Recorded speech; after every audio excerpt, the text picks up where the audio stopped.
കൂട്ടുകാരെ, ഞാൻ മാർബശ്ശേരി സ്കൂളിൽ പഠിക്കുന്ന 2ാം ക്ലാസ് വിദ്യാർത്ഥിയായ പ്രണവാണ്.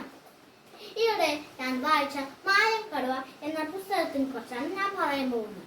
ഇത് എഴുതിയത് ശ്രീദേവലാൽ ചെറുകരയാണ്.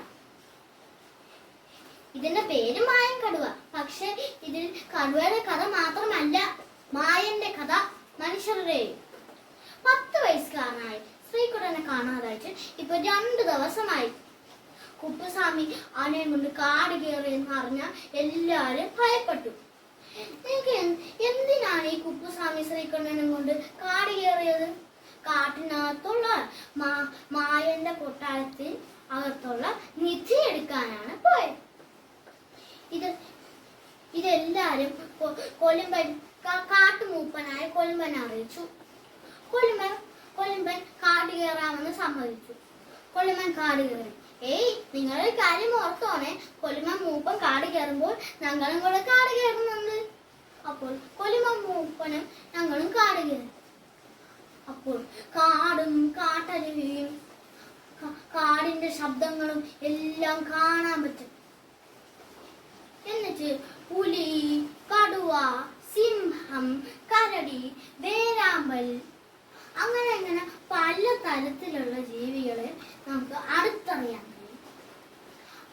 അങ്ങനെ അതിസാഹസികമായി മൂപ്പൻ വള്ളിപ്പടപ്പിലൂടെ മായന്റെ കൊട്ടാരത്തിലെത്തി.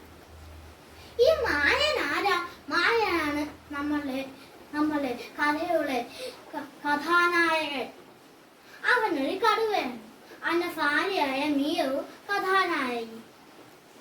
അവർക്ക് 2 കുഞ്ഞുങ്ങളുണ്ട്.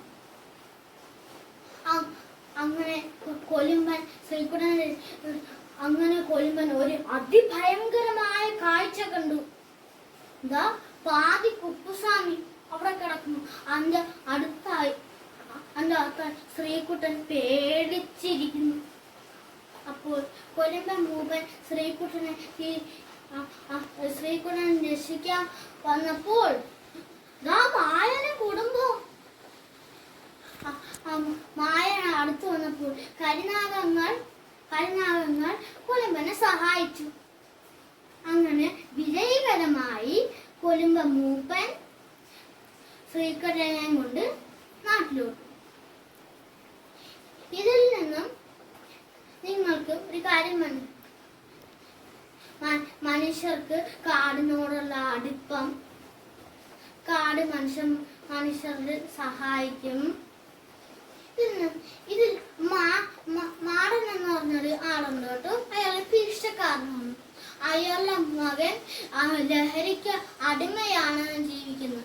ആ കഥ നിങ്ങൾ കേട്ടാൽ നിങ്ങൾ ഒരിക്കലും ലഹരി ജീവിതത്തിൽ ഉപയോഗിക്കത്തില്ല. അങ്ങനെ എനിക്ക് 3 കാര്യങ്ങൾ പുതിയതായി മനസ്സിലായി.